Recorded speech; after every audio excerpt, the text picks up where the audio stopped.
Where's the fun in waiting? Play sit and go tournaments 24/7 only on Ace 2-3. This game involves an element of financial risk and may be addictive. Please play responsibly and at your own risk.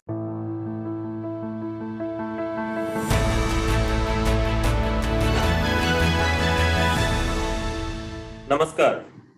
Jagran new media के इस लोकप्रिय कार्यक्रम जागरण dialogues में आप सबका स्वागत है। इस प्रोग्राम में हम विशेषज्ञों के साथ उन विषयों पर चर्चा करते हैं जो आपके फायदे से जुड़ी होती है। हम सब जानते हैं कि लाइफ और हेल्थ इंश्योरेंस हमारे लिए कितना जरूरी है, लेकिन क्या आप जानते हैं कि लाइफ इंश्योरेंस के साथ कुछ राइडर्स भी लिए जा सकते हैं जो काफी कम खर्च में आपको बहुत सारी सुविधाएं उपलब्ध कराते हैं। उदाहरण के तौर पर हम देखें जैसे प्रीमियम वेवर राइडर, जो इंश्योर्ड पर्सन की मृत्यु या उसके डिसेबल होने पर भविष्य के प्रीमियम देने की चिंता को समाप्त कर देता है। आज हम बीमा से जुड़े कुछ ऐसे ही उपयोगी टॉपिक्स पर चर्चा करेंगे, खासतौर से राइडर्स पर। विशेषज्ञ के तौर पर आज के इस कार्यक्रम में हमारे साथ हैं A&M इंश्योरेंस ब्रोकर्स के डायरेक्टर सुमित वाधवा जी और इन्फिना इंश्योरेंस ब्रोकिंग प्राइवेट लिमिटेड के डायरेक्टर और CEO आशीष झाम जी। स्वागत है आप दोनों का। और मैं हूं मनीष मिश्रा। नमस्कार, मेरा नाम है वरुण शर्मा और मैं हूं आपका को-होस्ट। जैसे मनीष जी ने आपको बताया कि आज के इस टॉपिक पे जो हम चर्चा करने वाले हैं वो टर्म इंश्योरेंस और उसके राइडर्स के आसपास का डिस्कशन मैटर करता है। पिछले 1-1.5 साल की अगर बात करी जाए तो कोविड के दौरान काफी लोगों को ये चीज रियलाइज हुई कि जितनी इंपॉर्टेंट हेल्थ इंश्योरेंस है उतनी ही इंपॉर्टेंट टर्म इंश्योरेंस भी है। और टर्म इंश्योरेंस का बेनिफिट ये होता है कि आपके बाद आपके ऊपर डिपेंडेंट लोगों को एक सपोर्ट फैक्टर मिल जाता है फॉर द नेक्स्ट जो नंबर ऑफ डेज और जो नंबर ऑफ ईयर्स हमारे साथ उनके लिए आगे है। तो इसी चर्चा पे आज डिस्कशन करेंगे। पहला सवाल आशीष जी आपसे करना चाहूंगा। टर्म इंश्योरेंस की जब बात आती है तो लोगों को लगता है कि मैं टर्म इंश्योरेंस क्यों लूं, मैं लाइफ इंश्योरेंस में जाके क्यों ना इन्वेस्ट कर दूं, मेरे को वहां से कुछ रिटर्न्स भी मिल जाएंगे जो कि टर्म इंश्योरेंस वाले केस में नहीं होता है। तो ये जो डिफरेंस है ये लोगों को समझाइए कि कितना इंपॉर्टेंट है टर्म इंश्योरेंस को लेना। Thank you Varun ji and कार्यक्रम पे बुलाने के लिए आपका बहुत बहुत धन्यवाद। जो आपने प्रश्न किया ये एक बहुत इम्पोर्टेंट क्वेश्चन है, क्योंकि टर्म लाइफ जो होती है वो किसी हादसे के कारण कुछ हो जाए, और खास करके कोरोना काल में तो हमें देखा कि बहुत यंग लोग भी इस दुनिया से चल बसे और बहुत अनएक्सपेक्टेडली जिस तरह से हुआ, तो इसमें क्या होता है कि जो आर्थिक मदद परिवार के लिए है उसको अनिवार्य होना बहुत ज्यादा जरूरी है। दूसरी चीज आप देखेंगे कि cost of living, standard of living हमारा बढ़ता जा रहा है, और जो इंश्योरेंस कवर है एक इंसान की एक प्रीमियम पेइंग कैपेसिटी होती है। खास करके अगर आप मध्यम वर्ग के लोग देखेंगे तो एक प्रीमियम पेइंग कैपेसिटी होती है। अगर उस कैपेसिटी में हम इन्वेस्टमेंट रिलेटेड प्रोडक्ट के बजाय हम अगर टर्म लाइफ लेते हैं तो एक बड़ा इंश्योरेंस कवर ज्यादा कम दाम में मिल सकता है, और इसकी बहुत ही आवश्यकता होती है। और इन्वेस्टमेंट रिलेटेड के लिए तो खैर आपके पास कई सारे साधन और हैं। आप फिक्स डिपॉजिट में इन्वेस्टमेंट कर सकते हैं, आप म्यूचुअल फंड में इन्वेस्टमेंट कर सकते हैं। आजकल म्यूचुअल फंड्स में लोग ज्यादा कर रहे हैं क्योंकि स्टॉक मार्केट का भी एडवांटेज ले सकते हैं। तो इस प्रकार की जो चीजें हैं उसको, इन्वेस्टमेंट को और इंश्योरेंस को अलग रखना बहुत अनिवार्य है। और जिन लोगों के साथ इस प्रकार की घटनाएं हुई हैं, आजकल के रीसेंट पास्ट में तो हमने बहुत ये सुनने में आया है, तो उनको लाइफ इंश्योरेंस की बहुत मदद हुई है। जी सुमित जी। जी सर।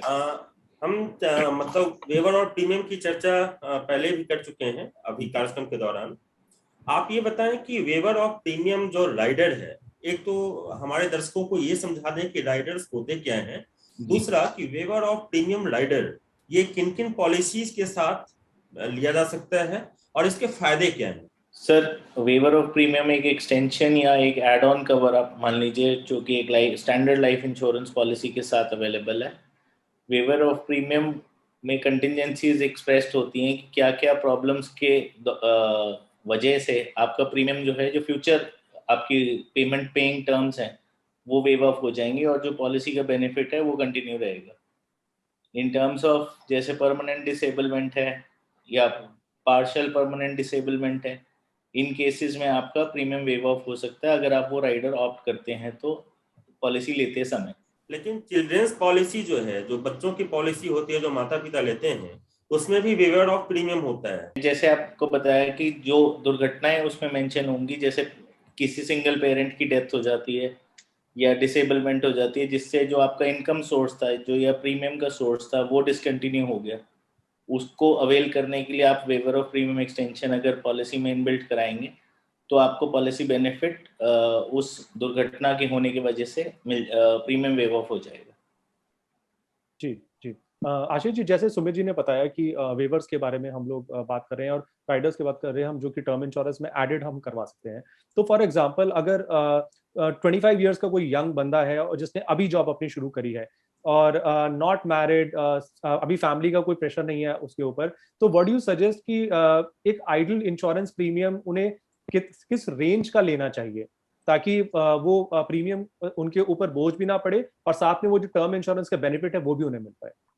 वरुण जी, हम नॉर्मली जो देखते हैं इंश्योरेंस में, देखिए उनकी जो एलिजिबिलिटी है नॉर्मली इस जो एज ब्रैकेट में आपने बताया वो अराउंड अबाउट 20 टाइम्स सैलरी अगर हम ले लें, बिकॉज यंग एज है।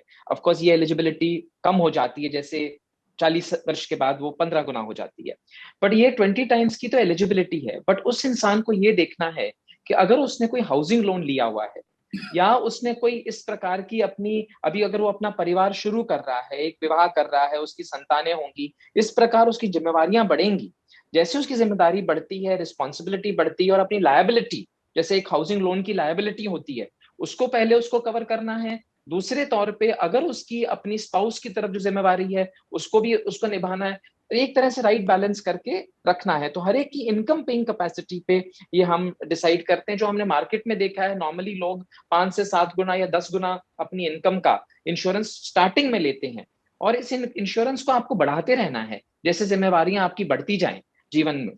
तो ये नहीं है कि बस एक बार ले लिया और बस हुआ खत्म हुआ, ऐसे नहीं है। उसको हमें रिव्यू करते रहना है हर कुछ सालों के बाद।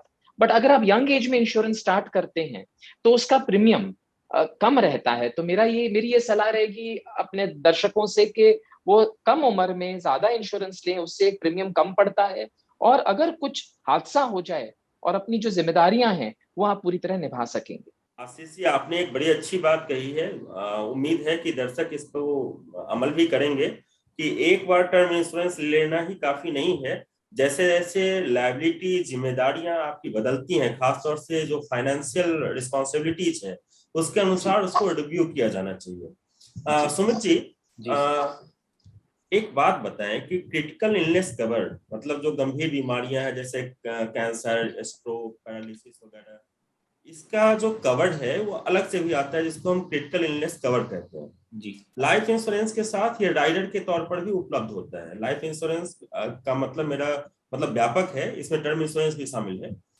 तो आप एक बात बताएं कि इसके फायदे क्या हैं राइडर के तौर पर लेने पर, और अगर जब हम अलग से लेते हैं तो क्या क्या नुकसान है, क्या फायदा और नुकसान है दोनों में?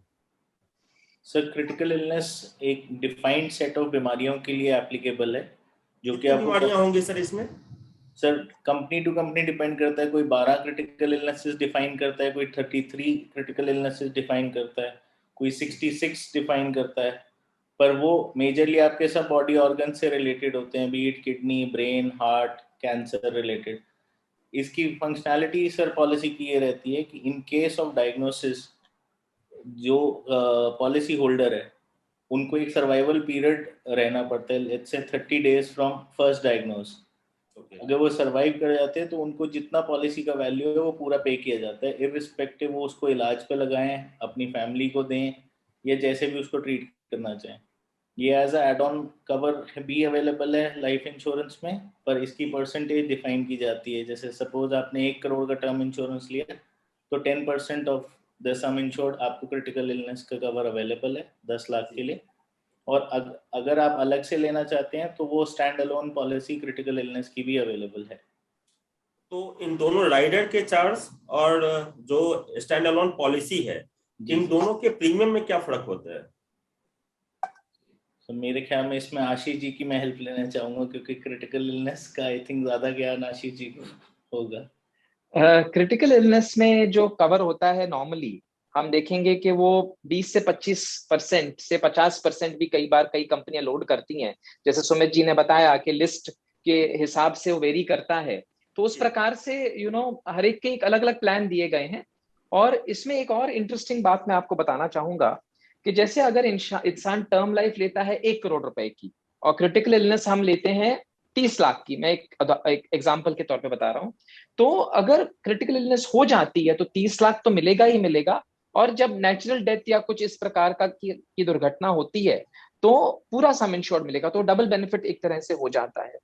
तो इस क्रिटिकल इलनेस एक बहुत अच्छी चीज है, क्योंकि आजकल हम देख रहे हैं कि आपकी जिम्मेवारियां, आप फर्ज करिए आपने एक हाउसिंग लोन लिया हुआ है, या अगर आपने पर्सनल लोन्स हैं या आपकी कोई लायबिलिटीज हैं, अगर इंसान की जॉब एम्प्लॉयमेंट खत्म हो जाती है, कोई स्ट्रोक हो जाए उनको, या हार्ट की कोई बीमारी हो जाए, या इस प्रकार की कोई चीज हो जाए, तो घर की बाकी जिम्मेवारियां, बच्चों की एजुकेशन होती है, माँ बाप के का ख्याल होता है, एक अर्निंग मेंबर के लिए इस प्रकार का कॉम्बिनेशन लेना बहुत अनिवार्य है आज के जमाने में। आशीष जी, एक बात दर्शकों को आप स्पष्ट कर दें कि ये राइडर के तौर पर भी उपलब्ध है, स्टैंड अलोन पॉलिसी भी उपलब्ध है। जी तो जी, राइडर के तौर पे ये टर्म लाइफ में अवेलेबल है, और जनरल इंश्योरेंस कंपनी कई सारी हैं जो इन्हें एक स्पेशल प्रोडक्ट के तौर पे भी देती हैं। जी, तो हमारे दर्शक जो क्रिटिकल इलनेस कवर अगर जो लेना चाहें, क्योंकि आजकल के जमाने में जो है हिसाब किताब, उसमें आप देखते हैं कि क्रिटिकल इलनेस किसी को भी हो सकता है, तो आपकी क्या सलाह होगी, स्टैंड अलोन कवर लिया जाए या कम पैसे में कम प्रीमियम देते हुए टर्म लाइफ में उसको एड ऑन करवाया जाए? ये डिपेंड करता है कि कितने क्रिटिकल इलनेसेस हैं। मैं तो समझूंगा कि आप ऐड कर दीजिए टर्म लाइफ में, और अगर आपने टर्म लाइफ इंश्योरेंस ली हुई है पहले और अब आप उसको चेंज नहीं कर सकते, उसमें क्रिटिकल राइडर नहीं ले सकते, तो आप एक सेपरेट पॉलिसी लीजिए ताकि बेनिफिट तो आपको मिल जाए। और दूसरी चीज मैं कहूंगा कि अगर आप नई पॉलिसी ले रहे हैं तो क्रिटिकल इलनेस राइडर के साथ लें। जी जी, आशीष जी, मेरा अगला सवाल आपसे टर्म इंश्योरेंस के ऊपर, जो मेल और फीमेल मेंबर हैं फैमिली के, तो जनरली ये देखा जाता है कि जो कि earning member of the family है वही टर्म इंश्योरेंस की तरफ ज्यादा अपना रुझाव रखता है, बट कितना इंपॉर्टेंट है for the female member of the family जो वाइफ है उनके लिए टर्म इंश्योरेंस? ये बहुत अच्छा प्रश्न है, क्योंकि हम लोग नॉर्मली केवल ब्रेड विनर पे फोकस करते हैं और हर चीज ब्रेड विनर की ही होती है। बट आज आप देखेंगे तो उच्चतम न्यायालय ने भी ये कह दिया है कि एक हाउसवाइफ भी उतनी इंपॉर्टेंट है, एज ए फैमिली अर्नर के बराबर उनका दर्जा दे दिया गया है। तो मेरे हिसाब से जॉइंट लाइफ पॉलिसी जो होती है, नॉर्मली क्या होता है कि इंश्योरेंस में हम लोग फाइनेंशियल कंसिडरेशन लेते हैं कि अगर किसी की इनकम कम है, जैसे अगर स्पाउस नॉन अर्निंग मेंबर है, तो उसे जॉइंट लाइफ पॉलिसी देकर कम से कम 50% cover of the primary bread winner दिया जा सकता है।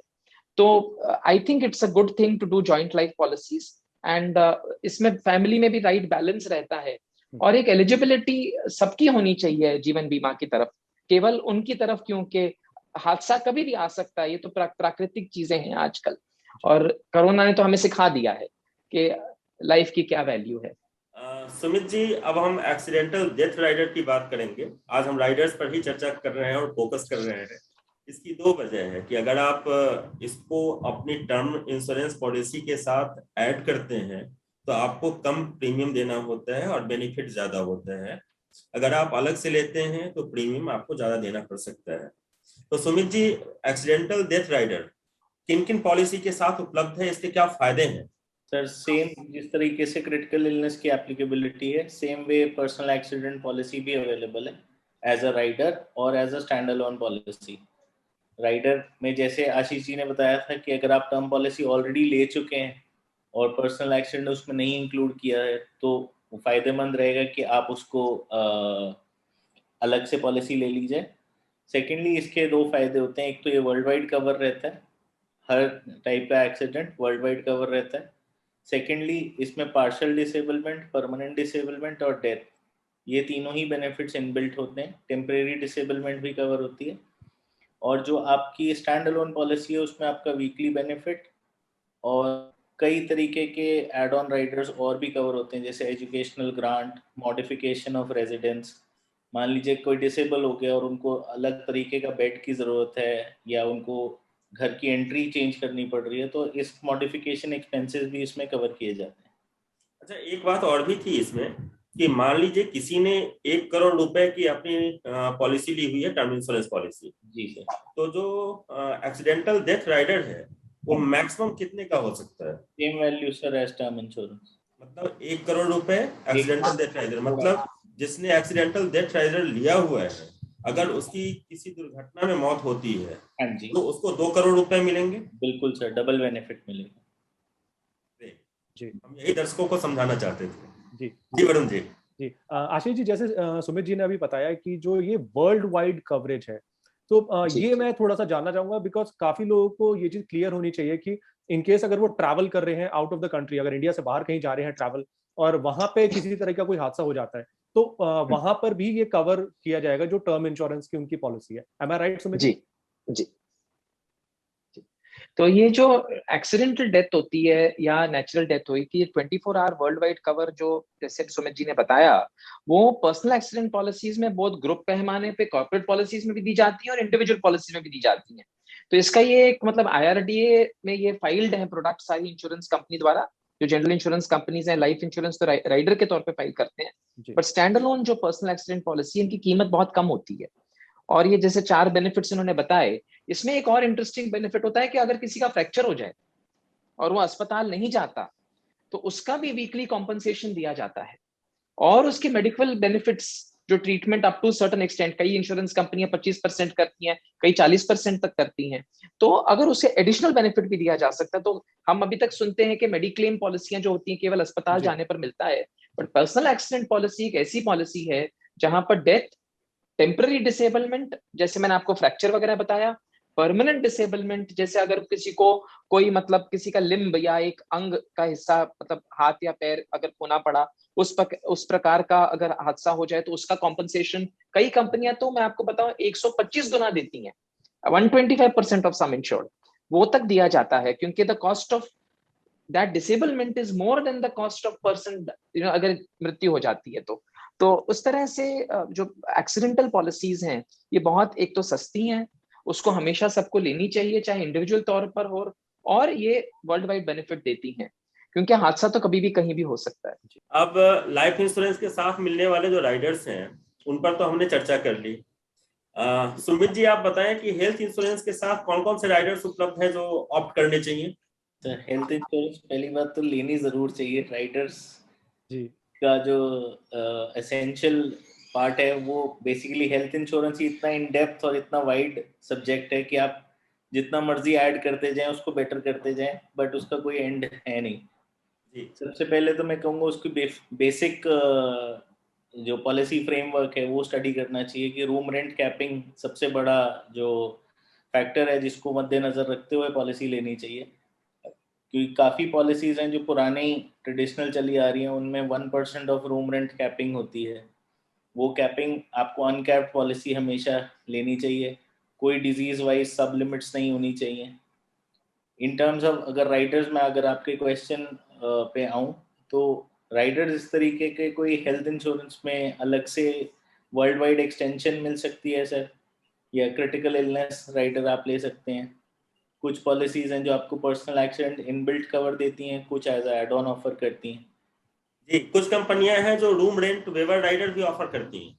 जी सर, वो बहुत ही लिमिटेड है सर, अदरवाइज बहुत क्लियर डेफिनेशन है या रूम रेंट कैपिंग है या नहीं है पॉलिसी में।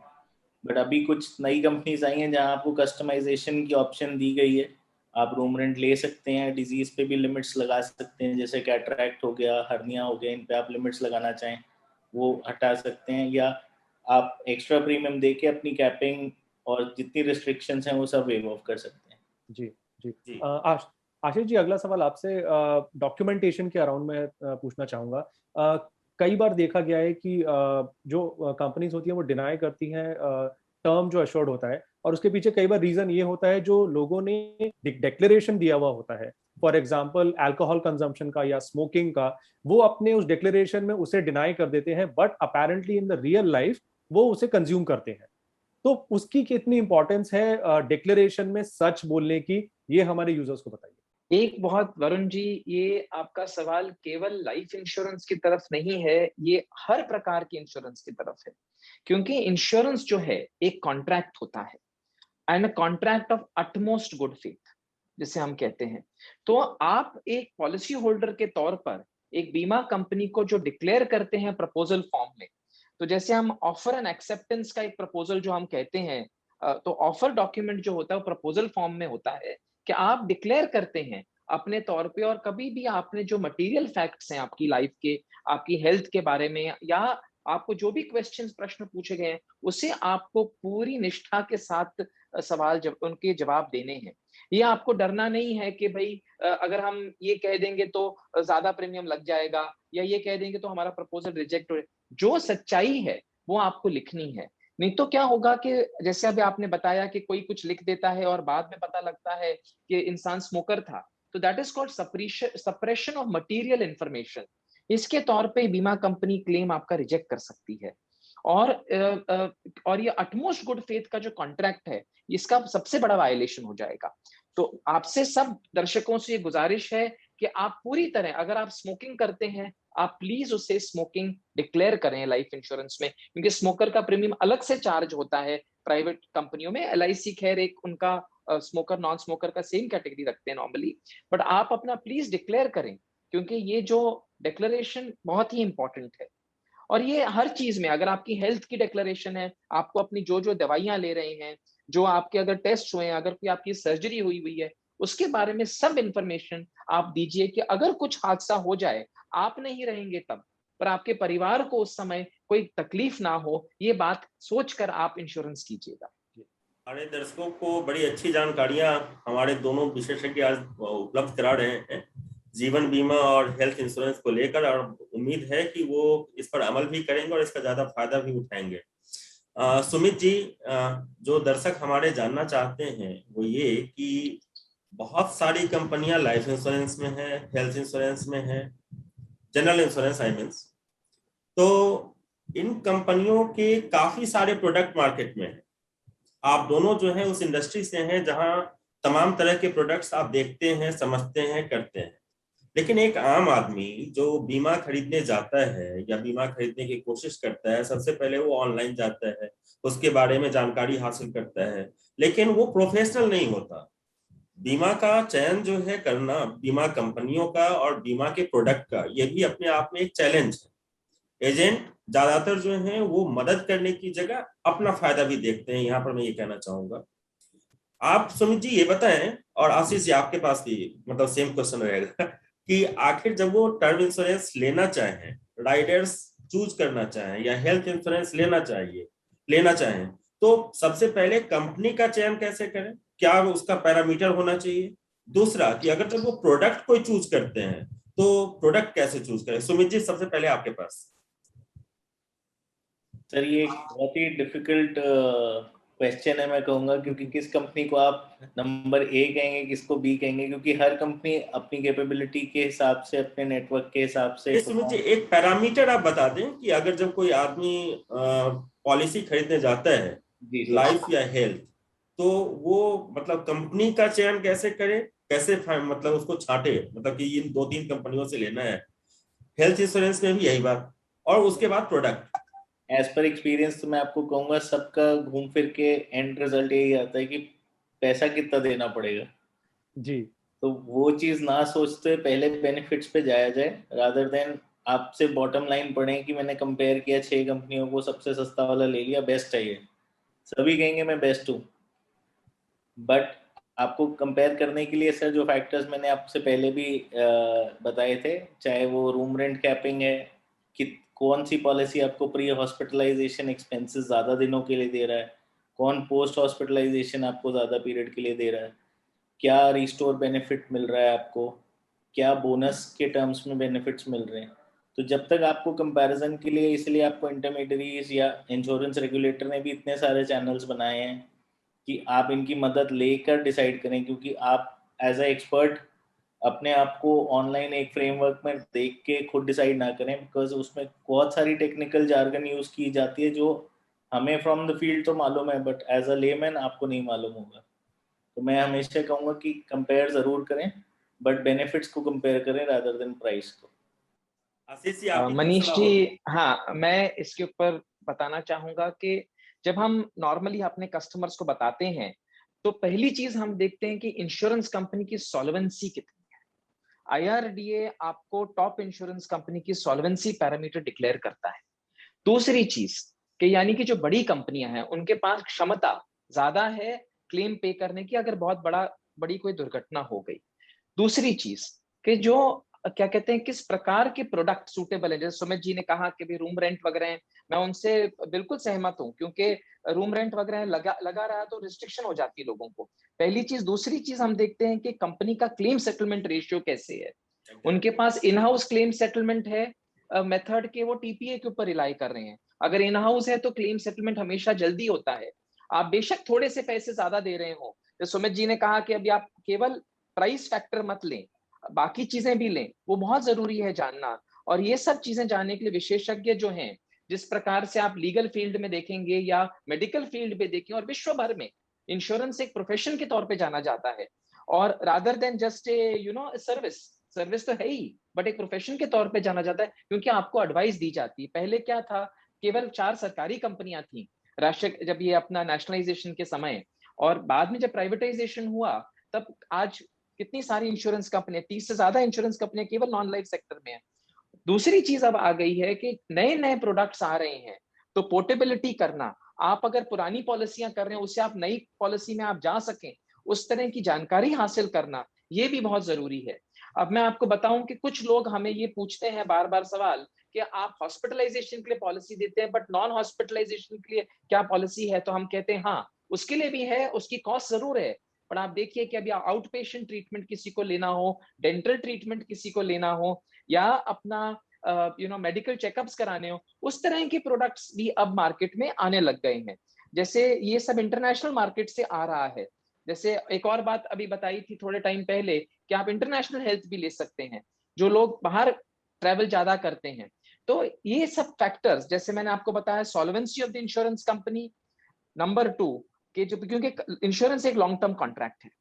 दूसरी चीज, क्लेम सेटलमेंट रेशियो क्या है कंपनियों का, इन हाउस सेटलमेंट है कि TPA है, और चौथी चीज, किस प्रकार का प्रोडक्ट ले रहे हैं, अगर आपके पास पुराना प्रोडक्ट है क्या आप उसे पोर्ट कर सकते हैं या आप नई पॉलिसी ले सकते हैं। इस प्रकार की चीजें आपको ध्यान में रखनी है, और इसके लिए आपको एक एक्सपर्ट के पास जाना है। और रेगुलेटर ने, जैसे सुमित जी ने कहा, कितने सारे चैनल खोले हुए हैं, तो इसका इंपॉर्टेंस आई थिंक वक्त के साथ बढ़ रहा है, और ये हमारा अनुभव है। आज हम लोगों ने फोकस किया बीमा, राइडर्स, हेल्थ इंश्योरेंस और टर्म इंश्योरेंस पर, कि इनका चयन कैसे करना चाहिए। राइडर्स अगर जब लेने हैं तो कौन कौन से राइडर्स लेने चाहिए हेल्थ इंश्योरेंस और लाइफ इंश्योरेंस के साथ। आप लोगों ने हमारे दर्शकों को बड़ी अच्छी जानकारियां उपलब्ध कराई हैं, और मुझे उम्मीद है कि वो इसको अपने काम में लाएंगे। जागरण डायलॉग का ये कार्यक्रम आप जागरण.com के YouTube चैनल पर भी देख सकते हैं, और इसका आलेख जागरण.com पर भी पढ़ सकते हैं। हमारे दोनों विशेषज्ञ आशीष झाम जी और सुमित बाधवा जी का बहुत बहुत धन्यवाद। नमस्कार। Thank you for. और एक चीज मैं कहना चाहूंगा मनीष जी लास्ट में, कि अपने दर्शकों के लिए, कि जीवन बीमा जीवन के साथ भी, जीवन के बाद भी, ये जो लाइन हम बचपन में ऐड देखते थे, ये सच है, और इसे हमेशा जीवन बीमा लेते समय ध्यान रखिएगा, और आप जरूर अपना इंश्योरेंस कराइएगा, ये बहुत अनिवार्य है। Thank you everyone. Thank you.